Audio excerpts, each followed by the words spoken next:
Hey, Ma, Brian just mentioned me! Hey, who can forget Stewie Grimaldi? Back to the elephant in the room, though. Brian's won a boat, so he names his boat, learns how to sail, and he guesses for what old obnoxious lefty Brian might call his boat. Would an opportunistic piece of crap call his boat this? You put a pun on the back of a boat and suddenly you're an ally to women everywhere? He's never beating the allegations, is he? Anyway, Brian figures he's gonna back up his bark with a bite because he's got an idea on how to actually help women. I'm saying I'm gonna take the Roe v. Wade to Texas and bring back women who want to safely have abortions. Or maybe even Popeye will help us sail down there.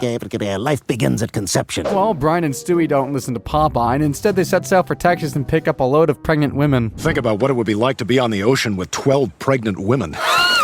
Still waiting on that tomato juice. I'm on it. Not so chivalrous now, are we, guys? To add insult to injury, Meg calls Brian and tells him this. You got a call from the IRS. You owe $40,000 in taxes on the boat. What? Brian's scumbaggery is about to bite again because instead of saving all those women, he decides he's going to take 5 back to Texas. Apparently, there's a state rule where if you hand in a woman trying to have an abortion, you get $10,000 as a reward. You're an absolute monster.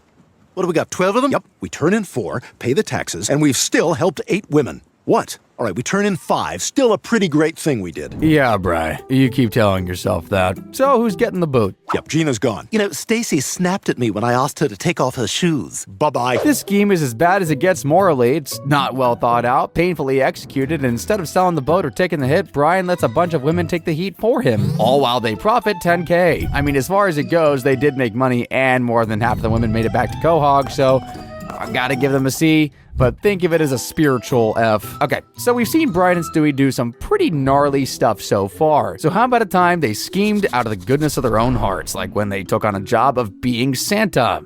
Basically, Stewie wants to kill Santa after a mall version of the big guy ignored him.